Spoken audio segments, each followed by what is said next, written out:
और हमारे साथ डॉक्टर डीपी गोयल भी जुड़े हुए हैं आज, और वो एक मैसेज डिलीवर करना चाहते हैं। मैं साथ ही साथ उनको स्टेज पर बुलाता हूँ, और बिकॉज वो कैन विन के फाउंडर हैं, तो उनका एक वीडियो भी मैं उनके आने के साथ साथ चलाता हूँ। Doctor DP Goyal ji, can we have you on stage? एक सपने से शुरू हुई ये संस्था आज हजारों लोगों को बेहतर स्वास्थ्य और जिंदगी जीने का सलीका सिखाने में मदद कर रही है। हर व्यक्ति की स्वस्थता और उसके चेहरे की मुस्कान ही कैनविन का मकसद है, जिसके लिए कैनविन की पूरी टीम प्रयासरत है। यह एक ऐसा प्लेटफॉर्म है जहां कैनविन नेटवर्किंग कर रहा है हर रोग के विशेषज्ञ डॉक्टर्स की team, hospitals, medical stores, diagnose centres और ब्लड बैंक से, ताकि रोगी को बेहतर इलाज बेहतर तरीके से प्रदान किया जा सके। एलोपैथिक, होम्योपैथिक, यूनानी, आयुर्वेद या फिर नेचुरोपैथी जैसी हर पद्धति के विशेषज्ञ डॉक्टर्स की टीम को इस नेटवर्किंग से जोड़ा जा रहा है। कैनविन, उम्मीद स्वस्थ भारत की। कैनविन सिर्फ एक संस्थान है, बल्कि आज वर्ल्ड हेपेटाइटिस डे पे उपस्थित यहाँ सभी गणमान्य व्यक्ति, डॉक्टर साहिबान, समाज के सिर्फ एक हर वर्ग से आए सामाजिक कार्यकर्ता, मेरे प्यारे साथियों, मैं सभी का यहाँ पधारने पर, आने पर हार्दिक अभिनंदन और धन्यवाद करता हूँ। जैसा कि आप सभी जानते हैं, ये सदियों से कहावत है कि पहला सुख निरोगी काया। यदि हम स्वस्थ हैं तो हमारी सारी जिम्मेदारी हम निभा सकते हैं, चाहे हमारी वो पारिवारिक है, सामाजिक है, या फिर हमारी देश के प्रति है। यदि हम स्वस्थ नहीं हैं तो हमारे पैसे, हमारे धन दौलत, हमारी इतनी समृद्धि हमारी क्या काम आएगी। और हम नज़रअंदाज भी उसी को करते हैं, चाहे तो हम पूजा पाठ को करते हैं या हमारे शरीर को करते हैं। और जहाँ तक माना जाए, देखा जाए तो चाहे हमारे भाग्य बनाने की बात आए या फिर हमारे और किसी कार्य को करने की बात है, तो सबसे पहले इन दो चीज़ों की जरूरत होती है कि हम अच्छी तरीके से कार्य करें, हम कर्मठ बने। लेकिन कर्मठ हम बनेंगे कैसे? यदि हमारे को आज रोग लगाए और कोई कहते कि आप रेस में भागना है, आपको देखें कौन फर्स्ट आएगा, तो पहले तो उस रोग को देखना पड़ेगा। और सबसे बड़ी जरूरत क्या है कि रोग आने के बाद, मैं पिछले 3-4 साल से हॉस्पिटल से जुड़ा हुआ हूँ। माता जी को बीमार थे, माता जी कैंसर था, तो मैं रेगुलर आता था। तो डॉक्टर साहब भी यहाँ बैठे हैं, तो डॉक्टर साहब भी एग्री करते हैं इस बात से। मेरी भी डॉक्टर पवन जी से बात हो रही थी, जितना एक दिल से बात इन्होंने बताई, मतलब कोई डॉक्टर ऐसे आमतौर पे बात नहीं करता, कि सच्चाई मानो। उन्होंने बताया मेरे को कि डीपी भाई, आप सच्चाई मानो कि हमारे पास बहुत ज़्यादा किसी चीज़ का इलाज नहीं है। और ये डॉक्टर कोई बोलता नहीं है, लेकिन ये सच्चाई है। सबसे बड़ा इलाज हमारा खुद हम कर सकते हैं, कि हम बीमारी ना हो या हम ऐसी कुछ आदतों में बदलाव लेके आएँ कि हम स्वस्थ रह सके। जैसे कि बता रहे थे मैम कि जैसे मैं भी एक मजाक के तौर पे आपसे बात कर रहा था कि हमें सबसे पहले उस चीज़ का सोल्यूशन ढूंढना पड़ेगा कि हम बैठने का सब्स्टिट्यूट क्या हो या उसका अल्टरनेट क्या हो, कि हमारे को थोड़ा सा बर्गर ले लो, थोड़ी सी कोल्ड ड्रिंक ले लो, इसको अवॉइड कैसे करें। तो ये सारी चीज़ें जो आज ही प्रोग्राम्स हो रहे हैं हमारे, जो आरटीवीसी इस तरह के कार्यक्रम करते रहते हैं, जो सामाजिक कार्यकर्ता, जो आप लोग जिस बुद्धि से, एक भावना से बैठे हैं, हम सारे लोग मिलके इस अवेयरनेस के द्वारा ही लोगों को ये भावना जागृत कर सकते हैं कि भाई ये चीज़ गलत है, इसको हम छोड़ते हैं। क्योंकि इसका और कोई अल्टरनेट जहाँ तक मैं समझता हूँ नहीं है। अवेयरनेस ही सबसे बड़ा इलाज है कि हम बीमारी आने से पहले अपने को ठीक कर सके। जहाँ तक कैनविन की बात है, कैनविन विचार एक हमारे दिमाग में, एक हमारे साथियों के दिया हुआ एक हमारे एक विचार है कि हम कुछ ऐसा करें जिसमें ना कोई जाति की सीमा हो, ना कोई वर्ग की सीमा हो, ना कोई सेक्स की सीमा हो, ना कोई आयु वर्ग की सीमा हो। कोई ऐसा काम हम शुरू करें जो सबके लिए उपयोगी हो। तो जहाँ तक मैंने 4 साल पेन सहा, तो हेल्थ इंडस्ट्री से बड़ी या हेल्थ सेक्टर से बड़ा कोई एक चैरिटी नहीं हो सकती यदि हम उस पर मिल के सारे काम करें। कैनविन के बारे में बताना चाहूँगा, आज से 4 महीने पहले हमारा एक विचार ऐसे ही आया कि हम हेल्थ सेक्टर में कुछ करते हैं। और सबसे पहले हमने शुरुआत की कैंसर पे हम कुछ करेंगे, कि कैंसर एक ऐसी भावी बीमारी है, लोग समझते हैं कि इसकी लाइलाज है, तो हमने उससे शुरुआत की।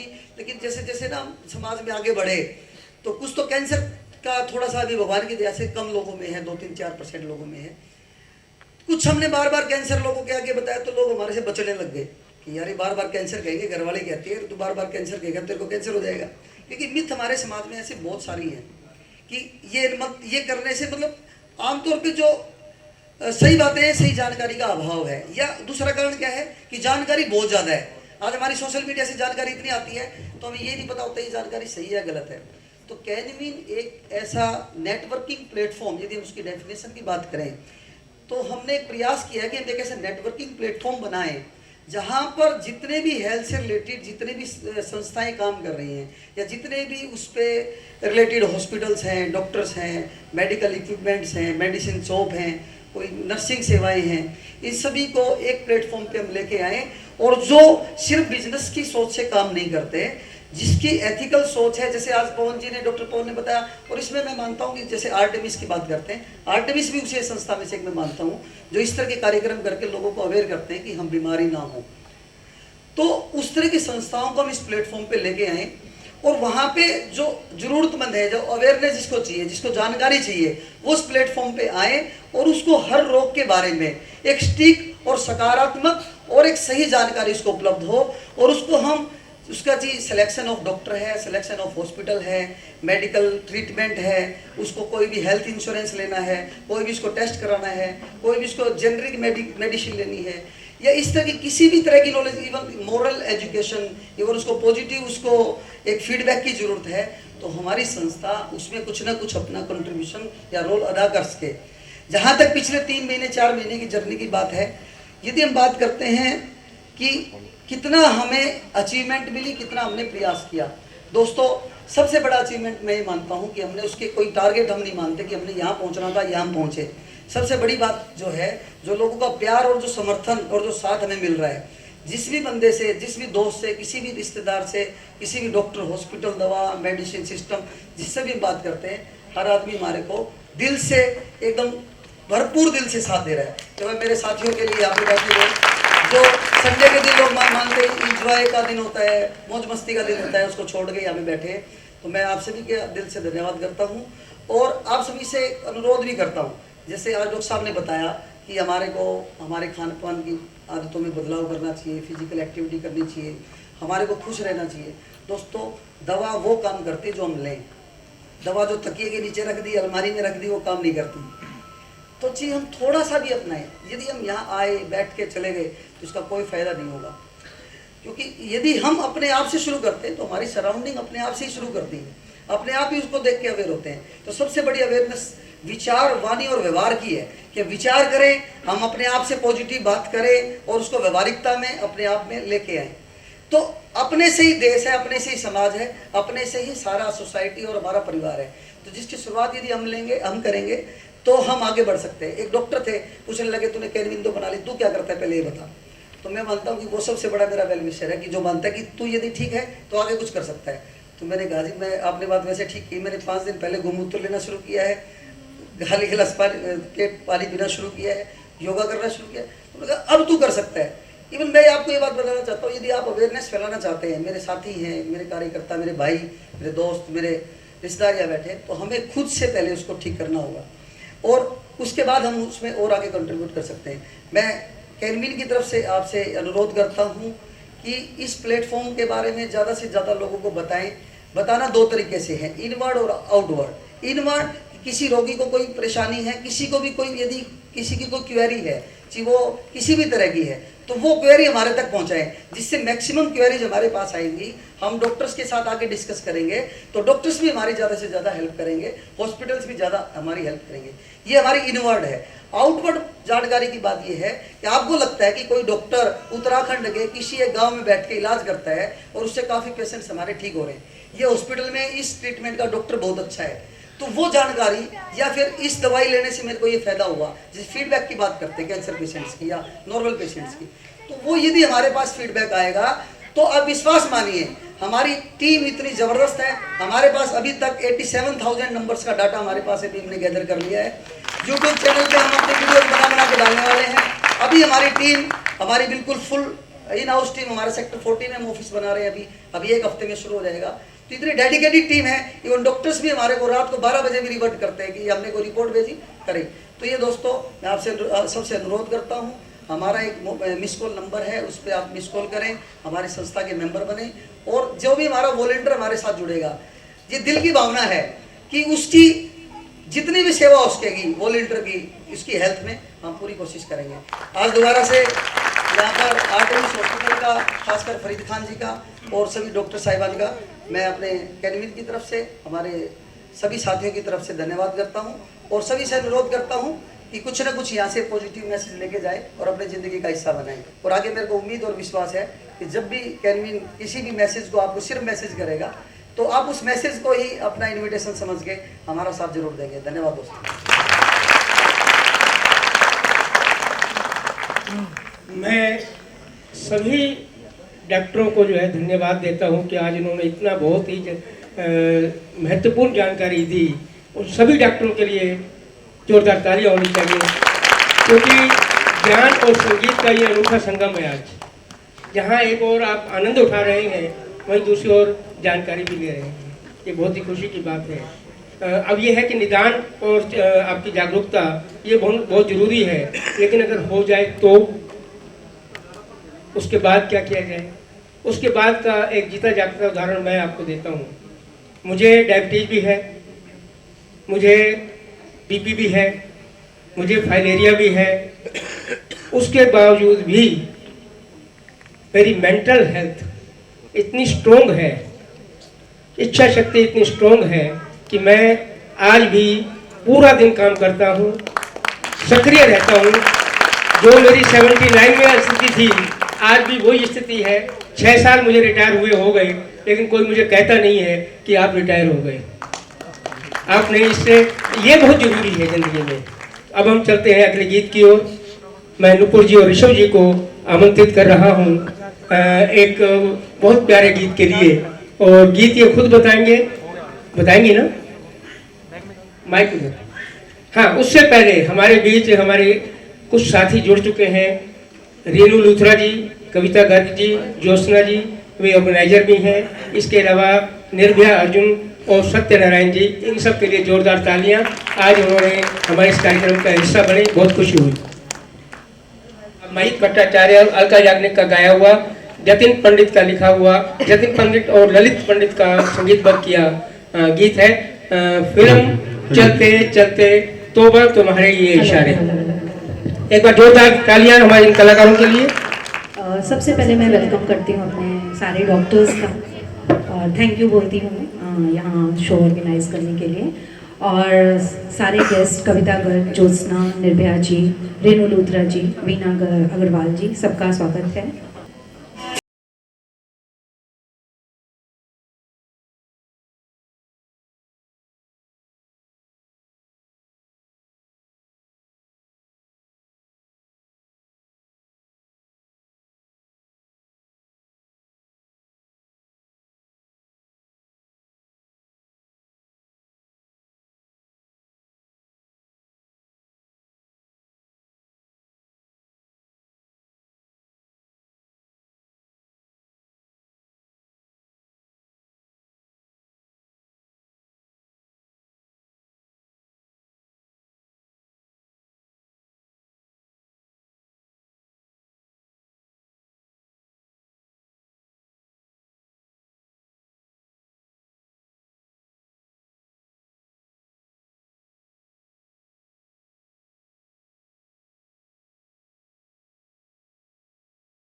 To all.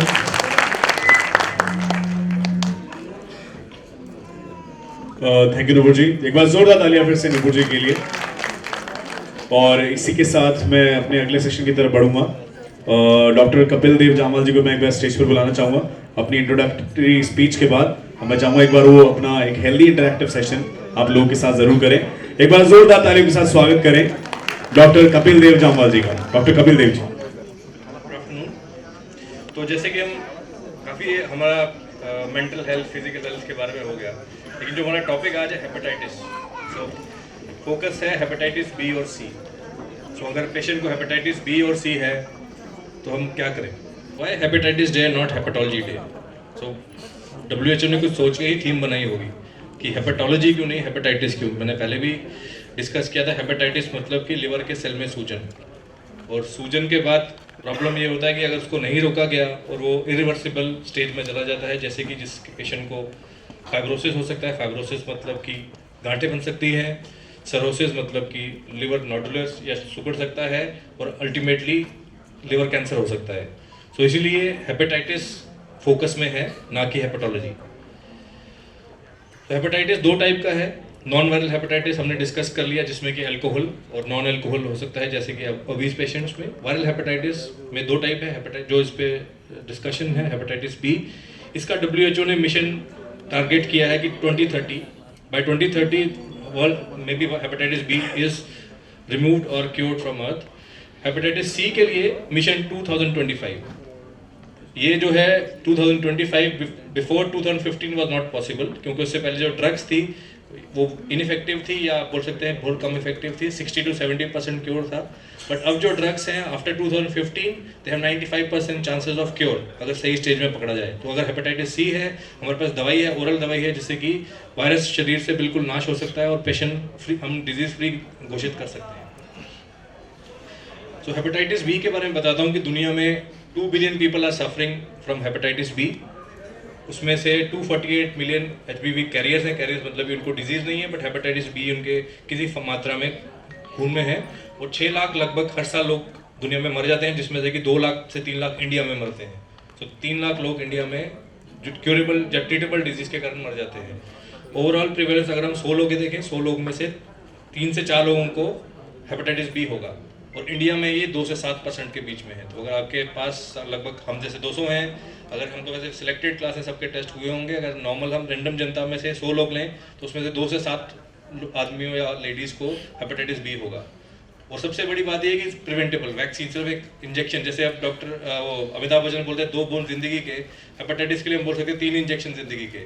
3 इंजेक्शन लगवाए, एक 0, 1 और 6, 3 महीने में 3 इंजेक्शन लगा के हेपेटाइटिस बी प्रिवेंटेबल है। पेशेंट का लिवर बच सकता है, सारा खर्चा बच सकता है, वो नॉर्मल लाइफ जी सकता है और आगे कोई प्रॉब्लम नहीं होगी। अगर एक माँ से बच्चे में हेपेटाइटिस बी हो जाए तो 90% चांस है कि बच्चे में होगा, अगर उसको डिलीवरी के टाइम हेपेटाइटिस बी की इम्यूनोग्लोबिन ना लगे। सो अगर इसलिए तभी प्रेगनेंसी में मैंडेटरी है कि हर प्रेगनेंसी में फर्स्ट ट्राइमेस्टर में पहले 3 महीने या दूसरे 3 महीने में हेपेटाइटिस बी या हेपेटाइटिस सी की टेस्टिंग होती है। क्योंकि अगर माँ का वायरल लोड ज़्यादा है तो वो बच्चे में जाएगा और बच्चे को उसके बिना किसी कारण से ही हेपेटाइटिस बी अपने पैदाइशी पैदा होने पे ही मिल जाएगा।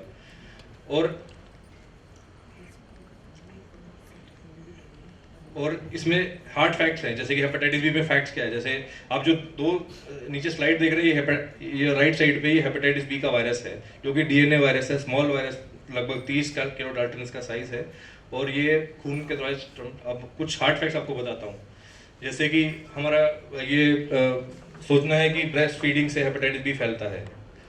90% नहीं फैलता है, उसी केस में फैलता है जिसमें कि खून दूध में हेपेटाइटिस बी की मात्रा बहुत ज़्यादा हो। तो उसी कंडीशन में होता है जिसमें कि माँ के खून में बढ़ा है, जैसे 10 लाख 20 लाख या 1 करोड़ से ऊपर वायरस हो, वो ही बच्चे में, माँ से बच्चे में जाएगा।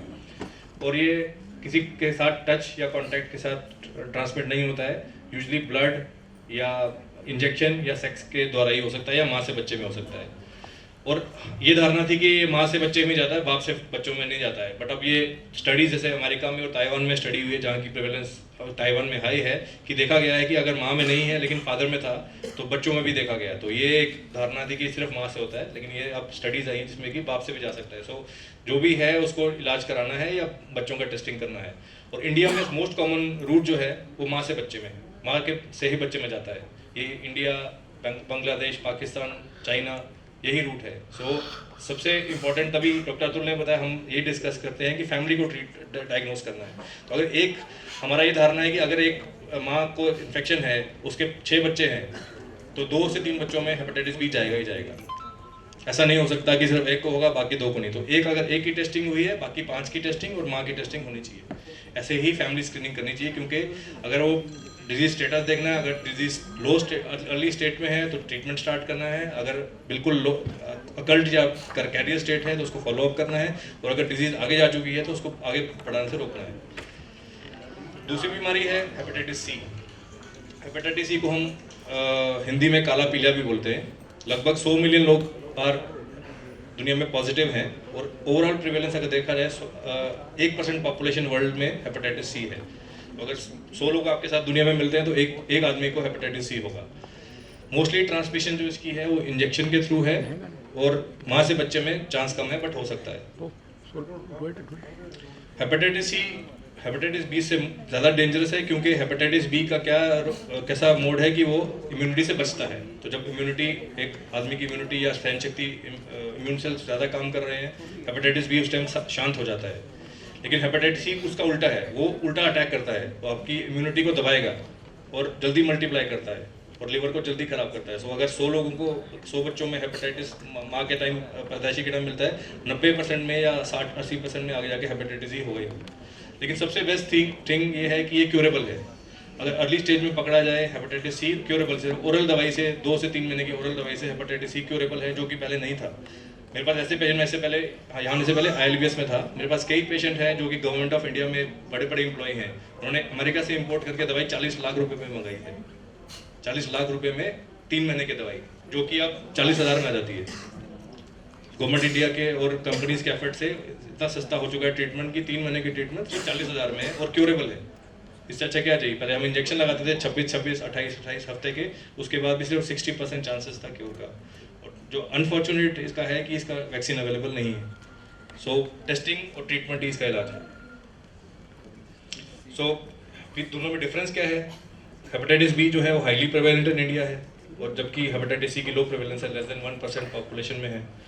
और अगर हेपेटाइटिस बी जल्दी उम्र में जैसे माँ से बच्चे में आ गया तो high chances of liver disease होने का 20% चांस है। जबकि अगर हेपेटाइटिस सी मिला तो 60 से 80% चांस है कि वो क्रॉनिक डिजीज बनेगा। और हेपेटाइटिस बी जो है इम्यूनिटी से बचता है, जबकि हेपेटाइटिस सी इम्यूनिटी को अटैक करता है। ड्रग्स जो अभी तक अवेलेबल हैं, काफ़ी रिसर्च चल रही है, बट जो अवेलेबल है उससे क्योर सिर्फ 10% में हेपेटाइटिस बी में होता है, जबकि हेपेटाइटिस सी में मोर देन 90% है। और मोस्ट कॉमन जो रूट ऑफ ट्रांसमिशन है हेपेटाइटिस बी में वो पेरीनेटल है, मतलब माँ से बच्चे में, खासकर इंडिया में। तो मैं आपको 2 पिक्चर दिखा रहा हूँ। इनमें कोई गॉसिप नहीं, कोई इनके बीच में कुछ नहीं हो रहा, लेकिन हमने आगे जैसे पता चला कि हेपेटाइटिस बी, अमिताभ बच्चन ने 3 साल या 4 साल पहले डिक्लेयर किया कि हेपेटाइटिस बी से सफरिंग है, और वो ब्रांड WHO के ब्रांड एम्बेसडर हैं हेपेटाइटिस बी के लिए। लेकिन हेपेटाइटिस बी उनको जब मिला था उनको पता नहीं था, उनको पता चला जब उनका लिवर के सिम्टम आने शुरू हो गए, क्योंकि 83 में उनको जब कुली की शूटिंग में ट्रॉमा हुआ और कम से कम 20 यूनिट ब्लड चढ़ा, तो उसमें से एक ब्लड जो था वो इन्फेक्टेड था। और उस टाइम गवर्नमेंट ऑफ इंडिया की पॉलिसी नहीं थी स्क्रीनिंग की। 2002 या 98 के बाद गवर्नमेंट ऑफ इंडिया ने मैंडेटरी कर दिया कि ब्लड बैंक में कि वो बिना टेस्टिंग के किसी को ब्लड नहीं दे सकते। सो तब से तो है, बट जब पता चला 2002 में अमिताभ बच्चन को पहले ही सर्विस हो चुका था। तो अभी वो एडवांस स्टेज में है, बट उन्होंने ट्रांसप्लांट के लिए रिफ्यूज किया है। दूसरी जो एक्ट्रेस हैं वो पामेला एंडरसन हैं, वो काफ़ी फेमस एक्ट्रेस हैं, लेकिन इनको हेपेटाइटिस सी हो गया था क्योंकि इनके हस्बैंड जो टॉमी ली थे उनको हेपेटाइटिस सी था, और उनके द्वारा इनको हेपेटाइटिस सी लग गया। अमेरिका में बाई चांस उस टाइम ट्रीटमेंट फ्री है, जबकि $1000 की एक टैबलेट है। अमेरिका गवर्नमेंट जो जिस पेशेंट को हेपेटाइटिस सी है ट्रीटमेंट फ्री देता है। सो बाई चांस इनका लक अच्छा था, ये ट्रीट हो गई। बट ये दिखा रहा हूँ कि कोई ये नहीं कि सिर्फ गरीब कोई लगता है, अमीरों को भी लग सकता है, किसी भी पॉपुलेशन में किसी भी हो सकता है। तो सबसे पहले इलाज यही है कि हम इसको स्क्रीन करें, और जो अगर ट्रीटेबल, मैं आपको ये देखना चाहूँगा कि ये टेक होम मैसेज आप ले सकते हैं कि hepatitis B is preventable by vaccination. So you should check your status and get vaccinated अगर आपको हेपेटाइटिस बी नहीं है. Hepatitis C is curable if detected early. Lifestyle modification, exercise are the most important to keep liver healthy. वो hepatitis B, hepatitis C, fatty liver सबके लिए, alcoholic liver disease सबके लिए lifestyle modification और exercise important है. So ये हम कर सकते हैं कि we should prevent the preventable. जैसे वैक्सीनेशन फॉर हेपेटाइटिस बी के लिए वैक्सीनेशन से प्रिवेंटेबल है. Cure the curable, that is treatment for hepatitis C. And treat the treatable, like for hepatitis B या हेपेटाइटिस सी जो कि एडवांस डिजीज में आएगा उसको हम ट्रीट करेंगे और फैटी लिवर को हम ट्रीट कर सकते हैं. तो यही हमारा मोटो होना चाहिए. और आपको भी हम यही मैसेज, कम से कम आप एक जो हमारा वो बन के बियरर बन के कम से कम 10 लोगों से बात कीजिए, उनको समझाइए कि हेपेटाइटिस बहुत इंपॉर्टेंट है. क्योंकि अभी अगर हम पहली स्टेज में पकड़ लेंगे सब कुछ रिवर्स हो सकता है और कुछ भी नुकसान नहीं हो सकता. लेकिन अगर ऐसी स्टेज में पकड़ा जाएगा उसका भी इलाज है, बट फिर उसके अपने नफा नुकसान होते हैं. इसके साथ thank you for patient hearing.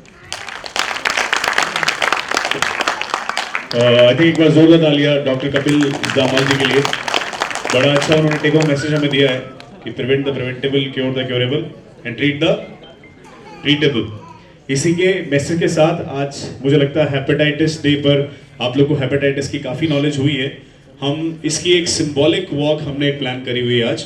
और सिंबॉलिक वॉक के लिए मैं सबसे पहले रिक्वेस्ट करूंगा हमारे डॉक्टर से, डॉक्टर कपिल देव जामाल जी, डॉक्टर राजेश के प्रधान जी, डॉक्टर पवन रावल जी, एक बार जल्दी से इधर आ जाएं. डॉक्टर अतुल शर्मा जी, आप लोग इधर आ जाएं. और इस गेट से हम लोग निकलेंगे यहाँ पर. आप सभी, अब मेरी आप सबसे रिक्वेस्ट है, आप सब लोग उठकर डॉक्टर्स के पीछे आ जाएं और एक सिंबॉलिक वॉक के लिए हम आर्टेमिस हॉस्पिटल का पूरा एक वॉक करके वापस इसी हॉल में वापस मिलेंगे. तो आप सभी से रिक्वेस्ट है इस सिंबॉलिक वॉक का हिस्सा बने. और जो हेपेटाइटिस पर आपने फिटनेस, हेल्थ और सारी चीजों को लेक्चर में ऑब्जर्व किया है उसको जाते वक्त वॉक पर भी ऑब्जर्व करें. और वापस मुड़ के यहीं आना है बिकॉज चाय पानी की खाने की व्यवस्था भी यहीं पर है वापस. और हमारा म्यूजिक का प्रोग्राम भी अभी बाकी है. इन द मीनवाइल आप सब सिंबॉलिक वॉक के लिए चले जाएं. सभी म्यूजिशियन से जितने भी सिंगर हैं हमारे साथ वो भी इस वॉक का हिस्सा बने. मेरी सबसे रिक्वेस्ट है डॉक्टर्स के बाद वो भी से एक बार सब इस वॉक का हिस्सा जरूर बने. जितने भी लोग इस हॉल के अंदर है सबके सभी सिंबॉलिक वॉक का हिस्सा बने. नुपुर जी आप भी सिंबॉलिक वॉक के लिए जरूर जाइए प्लीज.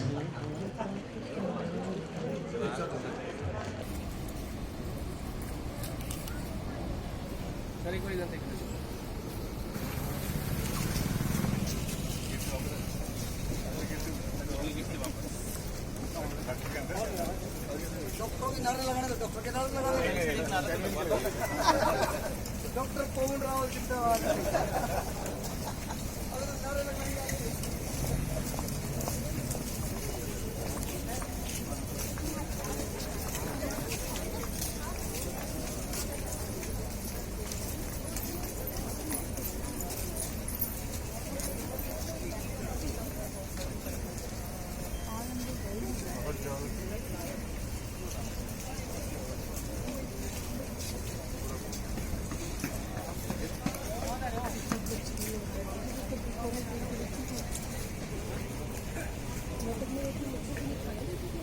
और साथ ही साथ मेरी रिक्वेस्ट है डॉक्टर कपिल जामल जी से एक बार और वो आकर सभी लोग का वोट ऑफ थैंक्स करें. उसके बाद हम लोग म्यूजिकल जर्नी को अपनी स्टार्ट रखेंगे. Doctor Kapil ji please.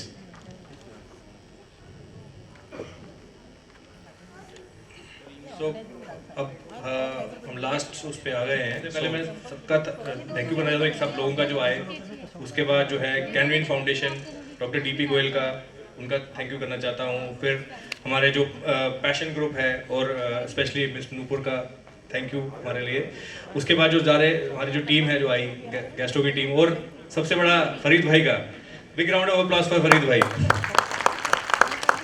तो हम हमारा पर्पस यही है कि आप हमारा एक मैसेंजर बन के जितने भी लोगों को, मैक्सिमम लोगों को अवेयर कर पाएँ. वही हमारा मानेंगे कि हमारा सक्सेसफुल हुआ प्रोग्राम. इसी के साथ थैंक यू. हो सकता है ना भी हो. संजीव मल्होत्रा जी और संगीता जी को मैं आमंत्रित कर रहा हूँ गीत के लिए. ये गीत फिल्म पत्थर के सनम का है. महबूब मेरे महबूब मेरे. एक बार जोरदार तालियां. वही ऊर्जा होनी चाहिए जो आप बैठे थे.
Thank you very much, thank you, thank you. Hello, जोरदार तालियां। अब मैं लिली मैम और सुरेश शर्मा जी जो एक लेखक भी हैं, कवि भी हैं और सिंगर भी हैं, इन दोनों के लिए जोरदार तालियां। लता मंगेशकर का और गाया हुआ 1953 की फिल्म है, शंकर जयकिशन का संगीत है।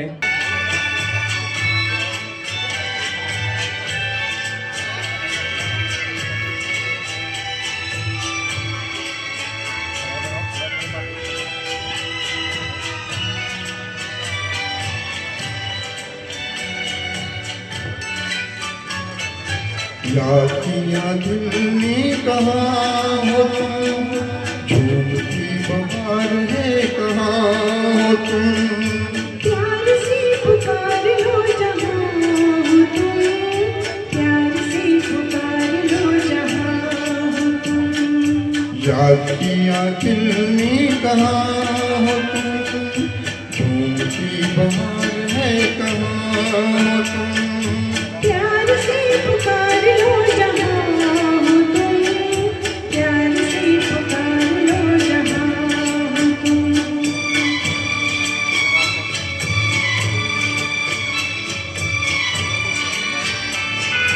ओ खो रहे हो आज किस ख्याल में, दिल फंसा है बेकसी के जाल में, ओ खो रहे हो आज किस ख्याल में, दिल फंसा है बेकसी के जाल में, मतलबी जहाँ में ना हो तुम, याद किया दिल ने कहाँ हो तुम, प्यार से पुकार लो जहाँ हो तुम, प्यार से पुकार लो जहाँ हो तुम।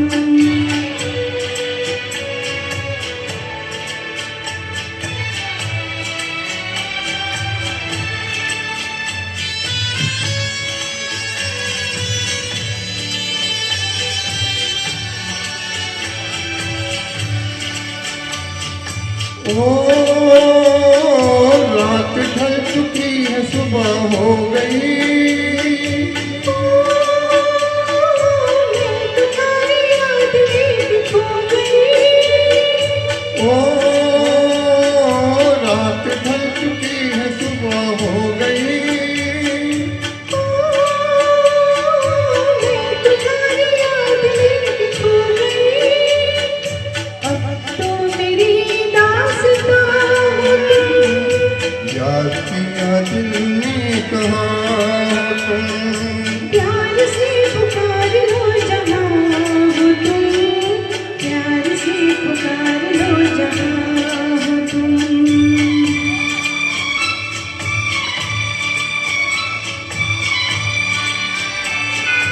ओ तुम हमारी जिंदगी के बाग हो, तुम हमारे राह की चिराग हो, ओ तुम हमारी जिंदगी के बाग हो, तुम हमारे राह की चिराग हो, मेरे लिए आसमां हो तुम, याद किया दिल ने कहाँ हो तुम, प्यार से पुकार लो जहाँ हो तुम, प्यार से पुकार लो जहाँ हो तुम। याद किया दिल ने कहाँ हो तुम, झूमती बहार है कहाँ हो तुम, प्यार से पुकार लो जहाँ हो तुम, प्यार से पुकार लो जहाँ हो तुम।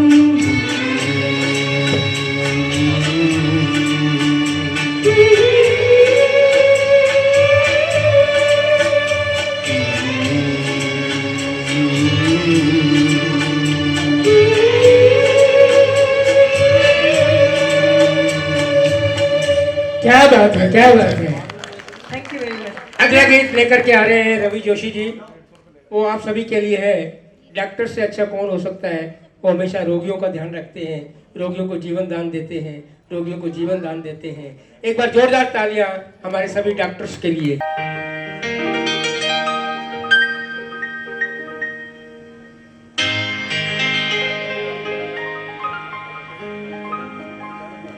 ये रात जैसे दुल्हन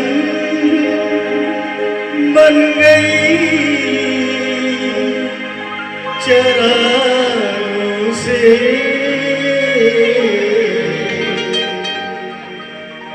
करूँगा उजाला मैं दिल के दागों से।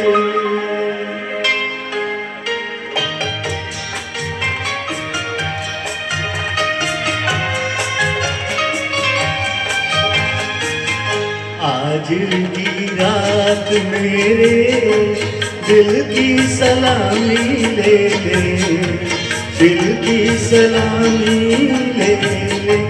कल तेरी बज़्म से दीवाना चला जाएगा, शम्मा रह जाएगी परवाना चला जाएगा। आज की रात मेरे दिल की सलामी ले ले, दिल की सलामी ले ले।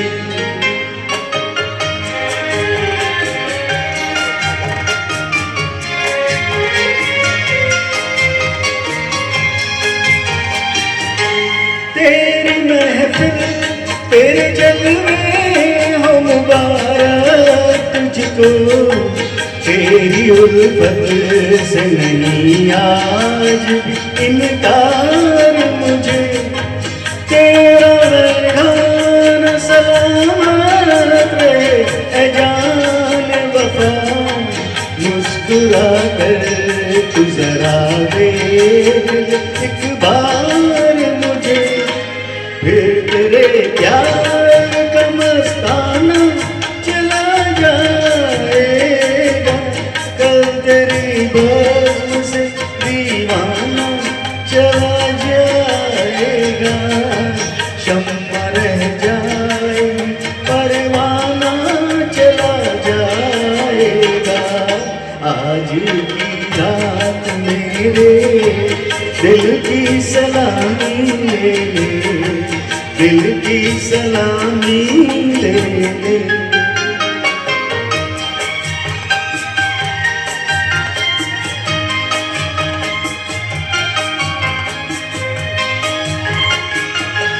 मैंने चाहा कि बता दूं मैं हकीकत अपनी, तूने लेकिन मेरा राज मोहब्बत समझा।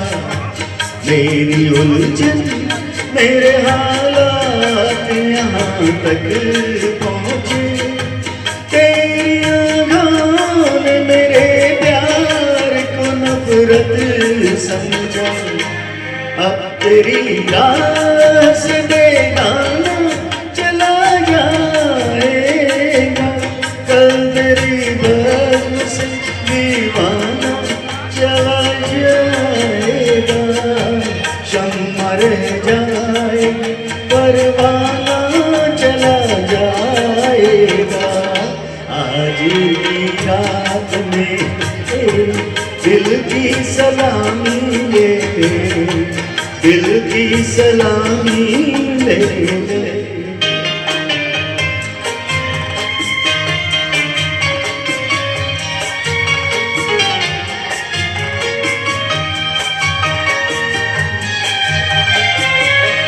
तू मेरा ज़ाद न दे रहा है मोहब्बत में सनम, चलते चलते मैं किसी राह पे मुड़ जाऊंगा। जाएगा जान सितारे तेरे लूमेंगे कदम, तेरे रास्ते की मैं एक धूल उड़ जाऊंगा। साथ मेरे मेरा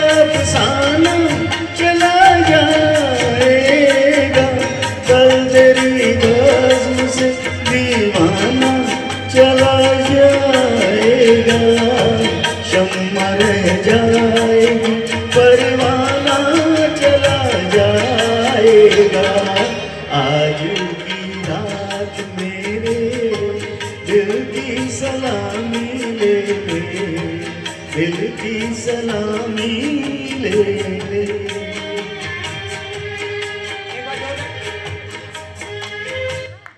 जोरदार तालियां रवि जी के लिए।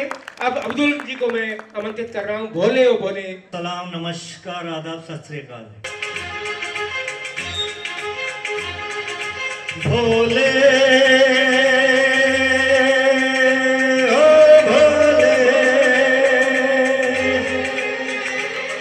तू रूठा दिल टूटा, मेरे यार को मना दे, वो प्यार फिर जगा दे, मेरे यार को मना दे, वो प्यार फिर जगा दे। भोले ओ भोले,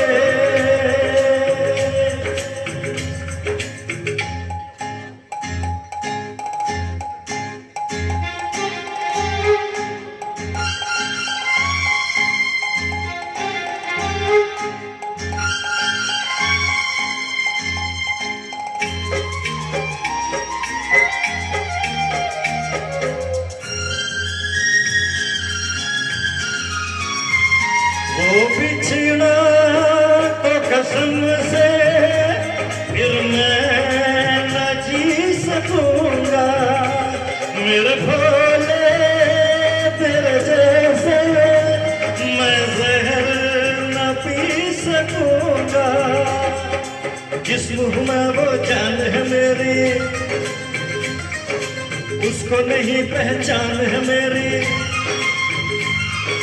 जिस मुँह में वो जान है मेरी, उसको नहीं पहचान है मेरी। प्यार मेरा तो जाने, मेरे यार को मना दे, वो प्यार फिर जगा दे।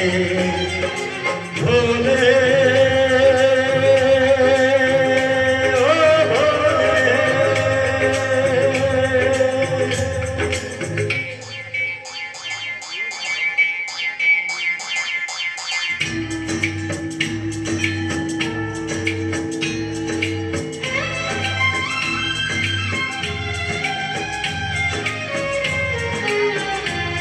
क्या होगा फिर तेरा गोरी जो रूठ जाए, शंकर तेरे माथे का चंदा जो टूट जाए। डम डम डम डमरू ना बाजे, बम बम बम फिर तू ना नाचे, डम डम डम डमरू ना बाजे, बम बम बम फिर तू ना नाचे। यार अगर ना माने, मेरे यार को मना दे, वो प्यार फिर जगा दे, मेरे यार को मना दे, वो प्यार फिर जगा दे। भोले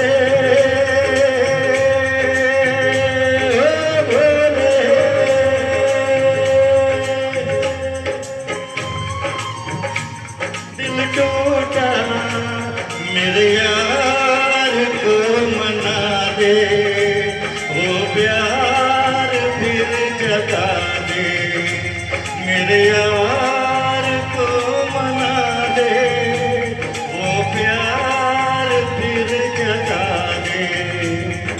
भोले ओ भोले, थैंक यू। बलि प्यार का दुश्मन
जी और नुपुर जी, छोड़ दे आंचल, बहुत अच्छा गीत लेके आ रहे हैं, आइए।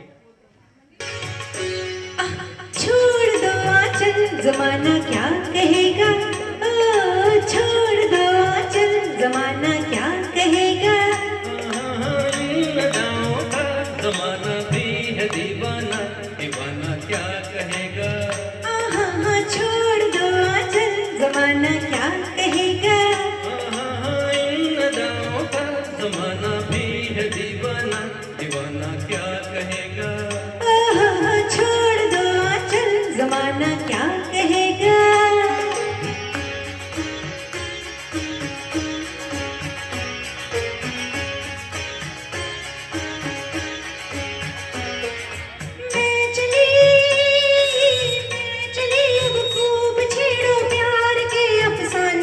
कुछ मौसम है दीवाना, कुछ तुम भी हो दीवाने।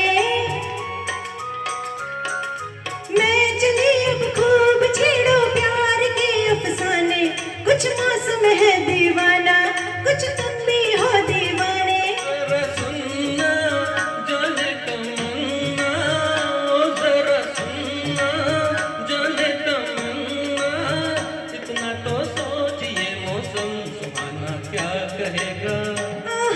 छोड़ दो आंचल जमाना क्या कहेगा। जमाना भी है दीवाना, दीवाना क्या कहेगा। छोड़ दो आंचल जमाना क्या कहेगा।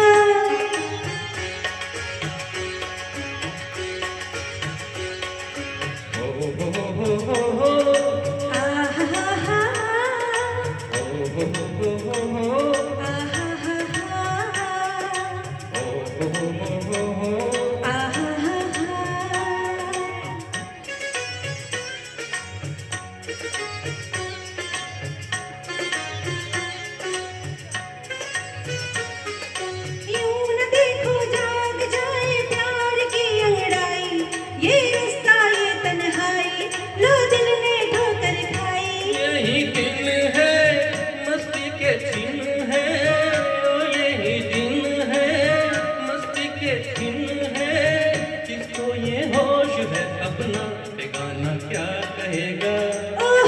छोड़ दो आंचल जमाना क्या कहेगा।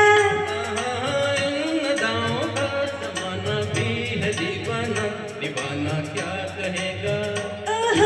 छोड़ दो आंचल जमाना क्या कहेगा।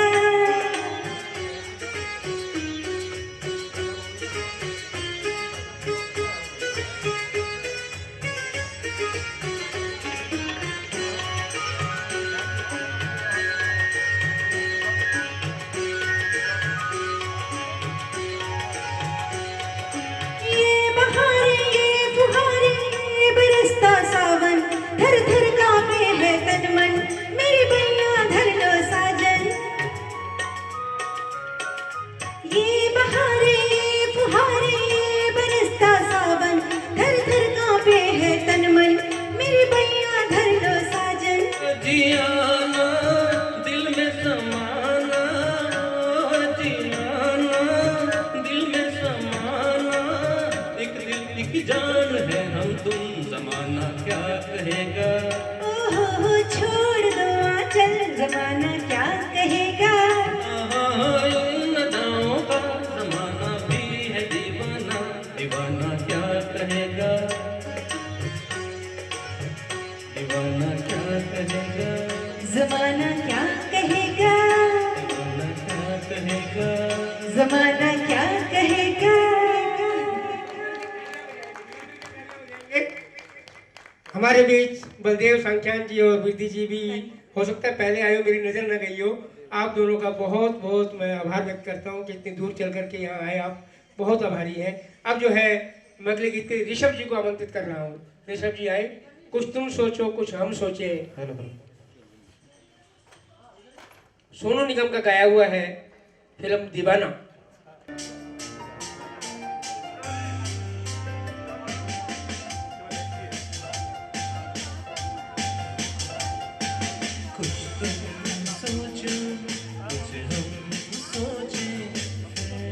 खुशी का मौसम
थैंक यू। क्या बात है ऋषि जी, बहुत अच्छा निभाया सोनू निगम जी को, बहुत बहुत आभार आपका।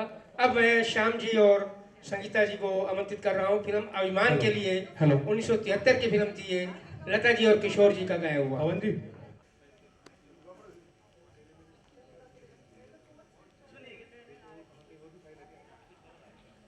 आइए साथ दीजिए थोड़ा इनको, नुपुर जी का, शर्मा जी आप आ जाइए ऊपर।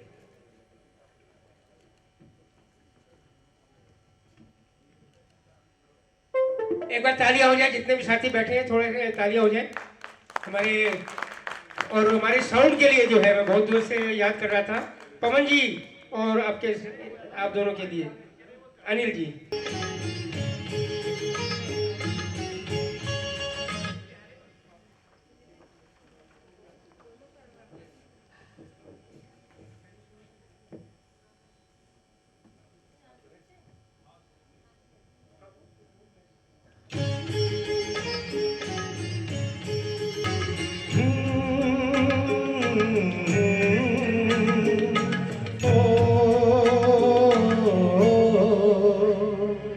तेरे मेरे मिलन की ये रहना हो, तेरे मेरे मिलन की ये रहना।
हाथों से मिलूंगा मधु भरी रातों से,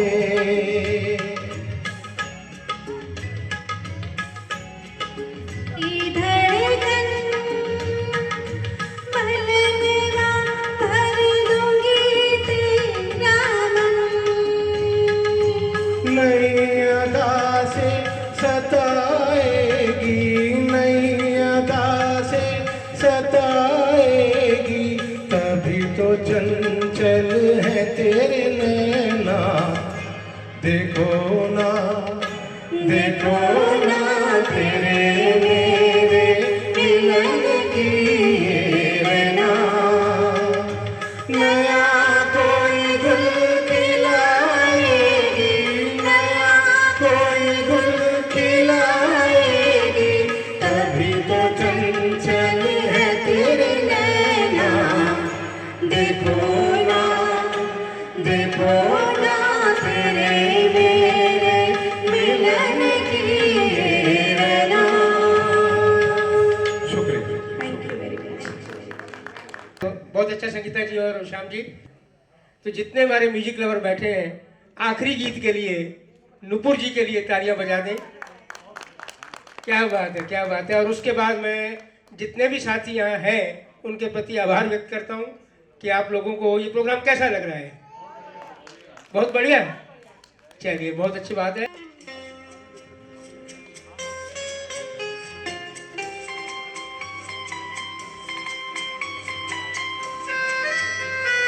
ये समा समा है ये प्यार का, किसी के इंतजार का, दिल ना चुरा ले कहीं मेरा मौसम बहार का।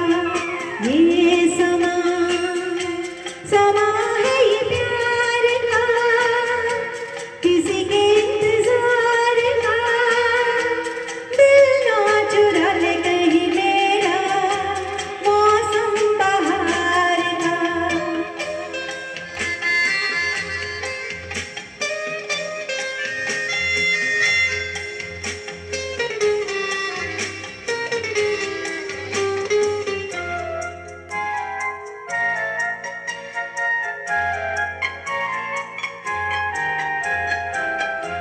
बसने लगे आँखों में कुछ ऐसे सपने, बसने लगे आँखों में कुछ ऐसे सपने, कोई बुलाए जैसे नैनों से अपने, नैनों से अपने। ये समा है ये दीदार का, किसी के इंतजार का, दिल ना चुरा ले कहीं मेरा मौसम बहार का।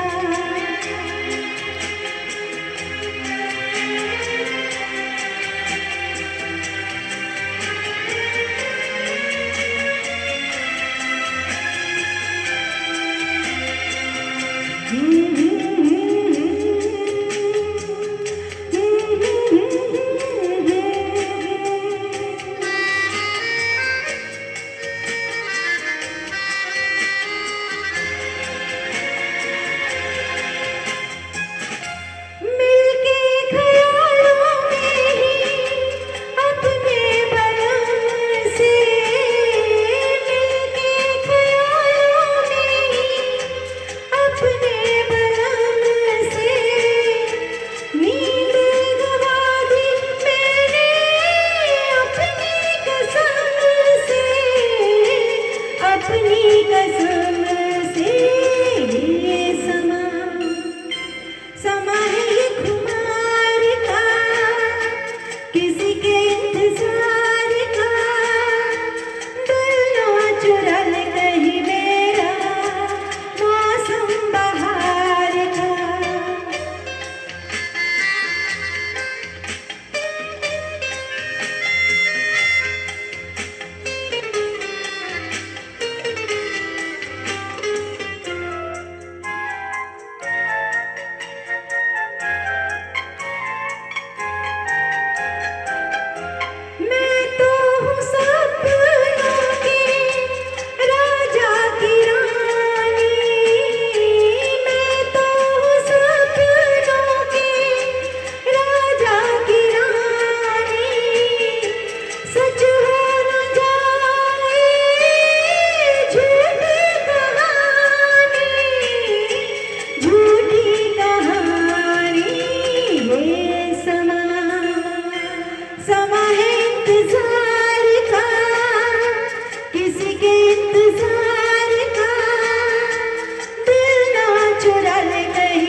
ये था प्रोग्राम का आखिरी गीत।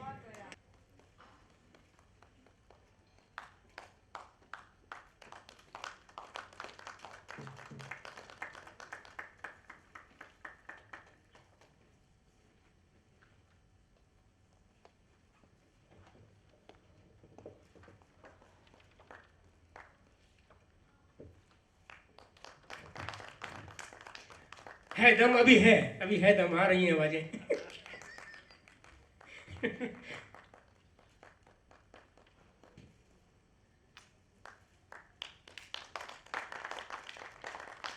इतनी बहुत है तालियां, अब समझ लो कि पूरा हॉल बजा रहा है, ये मानकर चलिए।